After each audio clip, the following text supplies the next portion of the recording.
The monthly family brunch was my mother's tradition.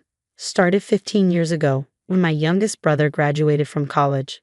On the first Sunday of every month, everyone gathered at the country club, dressed nicely, performing the ritual of being a successful, loving family.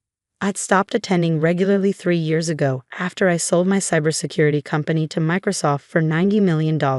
At first, I'd been too busy with the transition, then too busy building my next venture, and finally just too tired of performing for people who'd spent my entire childhood telling me I'd never amount to anything. But my grandmother had asked me to come this month. She was turning 90 and she wanted her whole family there. I couldn't say no to her. She was the only person in my family who believed in me, who had helped me pay for college when my parents said computer science was a waste of time for a girl. So I showed up in jeans and a nice sweater, driving the Honda I'd owned for 8 years because I didn't see the point in expensive cars. My mother was already holding court at the large table when I arrived, surrounded by my 3 siblings and their families, plus various aunts, uncles, and cousins. "Oh look, the millionaire has arrived," my brother Kevin announced as I approached. "Did you drive here in your fancy car, or did you take an Uber because you're too important to drive yourself?" "I drove," I said quietly, taking the only empty seat, which was, predictably, at the far end of the table, away from my grandmother. My sister Melissa laughed. "Let me guess. You still have that ancient Honda. I saw it in the parking lot. Very impressive for someone who supposedly sold a company for millions." "I like my car," I said. "You're an embarrassment," my mother said, not even pretending to lower her voice. "Your sister drives a Mercedes. Kevin has a Range Rover. Even your baby brother has a BMW. And you show up here looking like you shop at thrift stores." "I'm comfortable," I said. "You're comfortable being the disappointment," she corrected. "We tell people you're successful, and then you show up looking like this. How are we supposed to be proud of you?" I'd heard variations of this my entire life. When I was in college studying computer science, they said I'd never get a job. When I got a job at a tech startup, they said I was wasting my potential. When I started my own company, they said I'd fail within a year. When my company succeeded, they said I got lucky. When I sold it for $90 million, they said the buyers were idiots and it wasn't really worth that much. Nothing I did would ever be enough because I didn't perform success the way they wanted me to. I didn't buy luxury cars or designer clothes. I didn't post on social media about my achievements. I just worked, saved money, invested carefully, and tried to build things that mattered. My grandmother caught my eye from across the table and smiled sadly. She knew. She'd always known.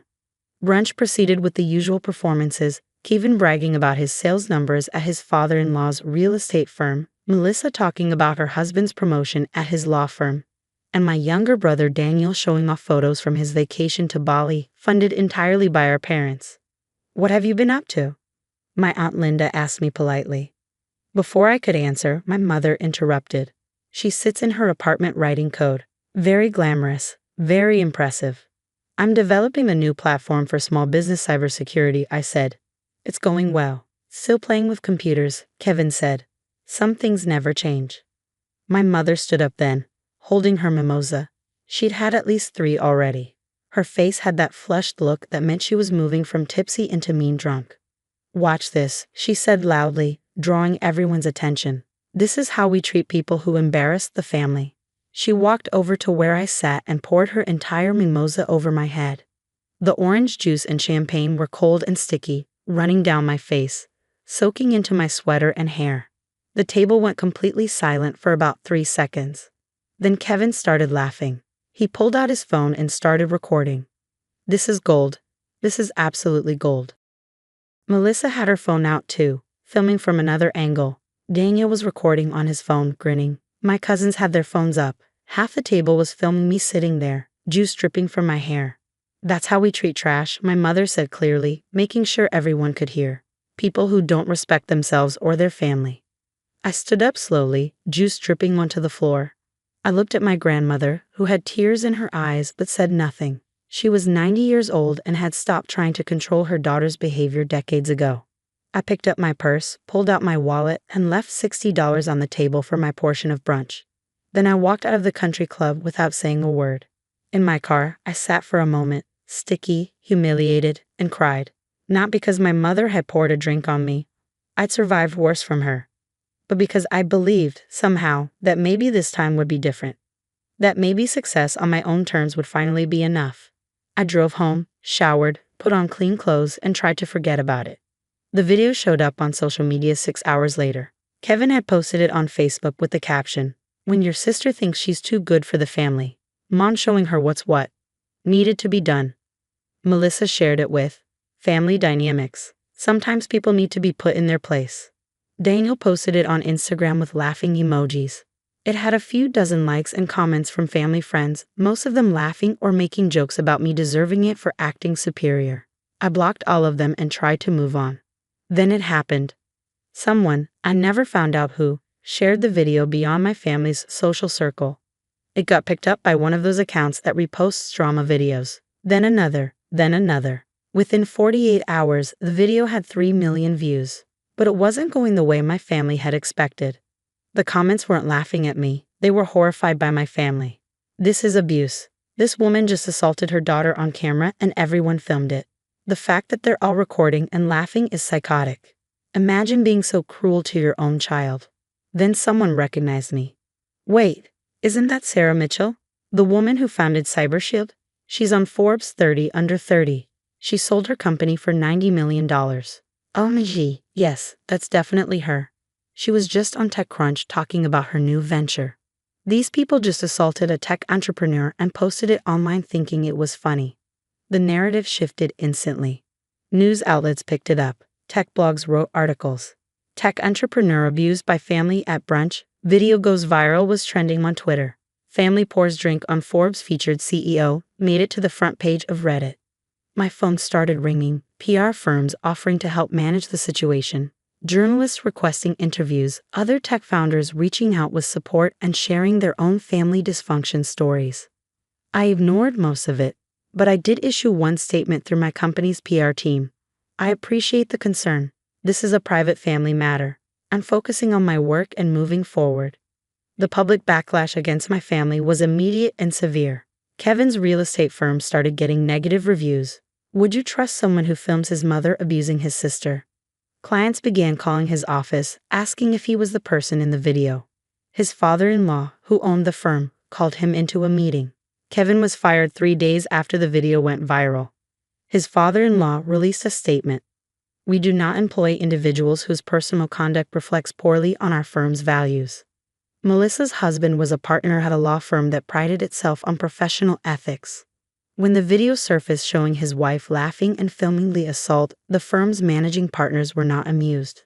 They called him in for a meeting about conduct unbecoming. He wasn't fired, but he was told clearly that his wife needed to delete all social media accounts and issue a public apology. The partnership track he'd been on was quietly suspended. Daniel worked in marketing at a tech startup. A startup where half the employees followed tech news and absolutely recognized me from Forbes, TechCrunch, and various conference talks. They saw their colleague's brother gleefully filming what was essentially an assault. His CEO called him in. "We're a company built on respect and inclusion. We cannot employ someone who participates in and celebrates family abuse, particularly against a woman in tech. We're letting you go." My mother was retired, so she had no job to lose. But she was on the board of 2 local charities. Both boards asked her to step down after the video surfaced. We cannot have board members whose public conduct contradicts our organizational values. Her country club membership, the place where this had all happened, was suspended pending review. Several longtime friends stopped returning her calls. The rest of my extended family who'd been at that brunch and participated in filming received their own consequences. Aunts and uncles faced questions at work. Cousins dealt with social media backlash. Everyone who'd had their phone out, recording and laughing, was now facing professional and social fallout. They all called me, every single one of them. Kevin called crying, begging me to make a statement saying the video was taken out of context. I didn't answer. Melissa's husband called, asking me to please tell the internet that his wife wasn't usually like this, that it was just a family joke gone wrong. I blocked his number. Daniel sent long text messages explaining how he hadn't meant for this to happen, how he'd just been following everyone else's lead, how sorry he was. I didn't respond. My mother called from a number I didn't recognize. "This is your fault," she said when I answered without thinking. "You need to fix this. Tell people I was joking. Tell them you weren't really hurt. You poured a drink on my head and called me trash while everyone filmed it," I said quietly. "That's what happened. That's what the video shows." It was just family dynamics. You're too sensitive. You always have been. Now you've ruined everyone's lives because you can't take a joke. I didn't post the video, I said. Kevin did. You all chose to film it, post it, and laugh about it. The internet just showed you what that looks like to people outside our family. You need to fix this. No, I said. I don't. I hung up and blocked that number too. My grandmother called from her landline, the only family member I'd still answer for. I'm sorry, she said. I should have stopped her. I should have said something. You couldn't have stopped her, I said. She's been like this my whole life. You know that. I do know that. That's why I'm calling. I want you to know that I changed my will last month. Everything goes to you. The house, the investments, all of it. About $4 million total. Your mother gets nothing. Your siblings get nothing. Just you. Grandma, you don't have to do that. I do. I've watched them treat you like garbage for 30 years. I've watched you succeed despite them, not because of them. You're the only one who deserves anything from me. They're going to be furious. They're already furious. At least this way, you'll be compensated for a lifetime of their cruelty. The video continued to circulate for weeks. The news cycle moved on, but in tech circles, I became known as that woman whose family poured a drink on her.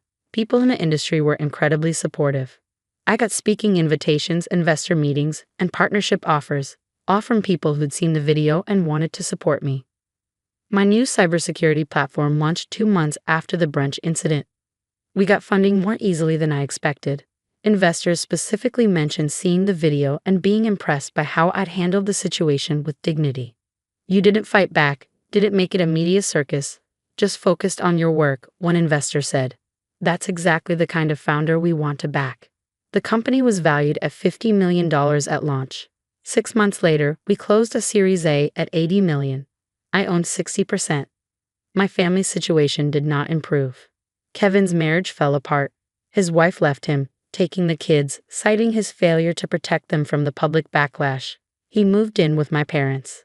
Melissa's husband's partnership was formally withdrawn. He blamed Melissa. Their marriage became strained. Daniel couldn't find another job in tech. The video followed him everywhere. He moved to another city to start over. My mother was effectively ostracized from her social circle. The video had shown everyone who she really was, and they wanted no part of it. A year after the Brunch incident, my grandmother died peacefully in her sleep. The will reading was exactly what she promised. $4 million, split between her house, investments, and savings. All of it to me. My mother contested the will. The lawyer showed the judge the viral video. Your Honor, this video, which has been viewed over 20 million times, shows how the plaintiff treated her daughter. Mrs. Henderson's will specifically states that she's leaving everything to Sarah because Sarah was the only family member who treated her with consistent love and respect. The video supports this reasoning. The contest was dismissed. I sold my grandmother's house and donated a significant portion of the money to organizations supporting women in tech. The rest went into investments and savings. My family stopped contacting me after the will was settled.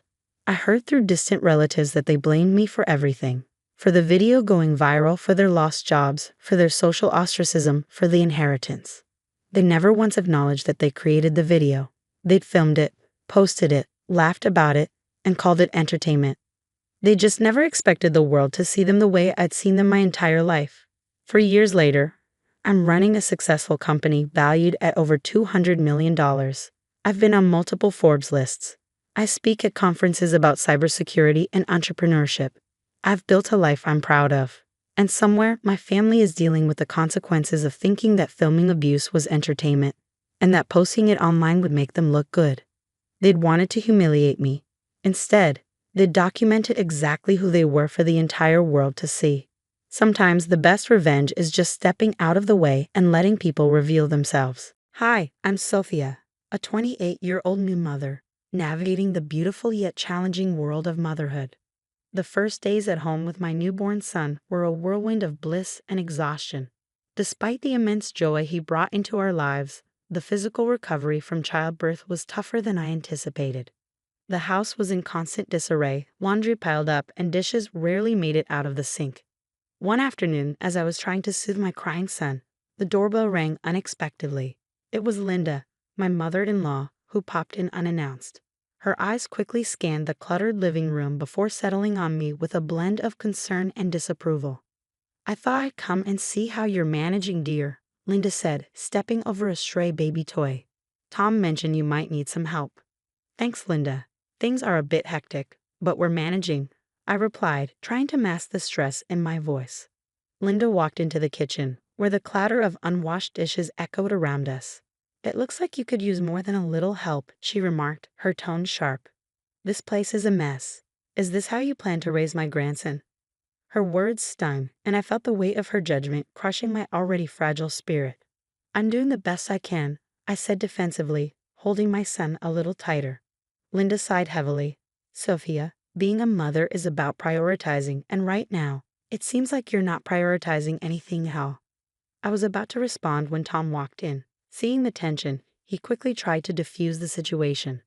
"Mom, Sophia is doing an amazing job. It's been tough with the baby not sleeping well," Tom said, trying to defend me. Instead of backing down, Linda turned to Tom. "You need to help her understand what's at stake. It's not just about keeping the house clean. It's about responsibility. She's not living up to the family standards." Tom looked at me, then back at his mother, torn. "Mom, please let's not do this now. Sophia's recovering, but that's exactly when you need to instill discipline," Linda interrupted, her voice rising. "If she learns it now, she'll manage better in the future. You can't be soft on her, Tom." "Maybe you're right, Mom. Maybe Sophia needs to learn the hard way," Tom said, the words feeling foreign as they left his mouth. "Exactly," Linda nodded, pushing Tom gently but firmly toward me. "Show her that this behavior won't be tolerated." I barely had time to react before Tom's hand struck my cheek. The sound echoed through the room, a stark and horrifying marker of the line that had been crossed. I held our son close, his cries mingling with the rapid beating of my heart. "Tom, what are you doing?" I managed to say through tears, the pain from the slap less than that of the betrayal. "This is for your own good, Sophia. You need to learn," Tom said, his voice hollow, his eyes not meeting mine. The room fell silent except for the soft whimpers of my son. Tom glanced at me apologetically, his face a mix of frustration and embarrassment. Linda stood firm, her expression unreadable but her stance uncompromising. What was supposed to be a supportive visit had turned into a full-blown critique of my parenting and my worth. As Linda prepared to leave, she whispered something to Tom at the door. I couldn't hear it all, but her insinuating tone and Tom's troubled look told me it wasn't words of support. That night, as I rocked my son to sleep, I couldn't shake off the feeling of dread that had settled over me. What was supposed to be a supportive family structure felt more like a tribunal, and I was on trial. As I tended to my son and my stinging cheek, the clarity of my next steps formed amidst the chaos. I needed a plan, a way out, not just for my safety but for the well-being of my little boy. The house that once felt like a home now felt like a trap set by the very people who were supposed to love and protect us. The night after Tom slapped me under the manipulative guidance of his mother, Linda, I couldn't bear to sleep next to him. With my baby in my arms, I retreated to the nursery, a room that had been a sanctuary of sorts these past few weeks. As I rocked my son back to sleep, the events of the day replayed in my mind, each replay sharpening the pain and betrayal. The next morning, while Tom was at work and Linda presumably in her own domain, I made the call. Jessica answered on the second ring. "Jess, it's me. I need that help you offered," I said, my voice a mix of fear and determination.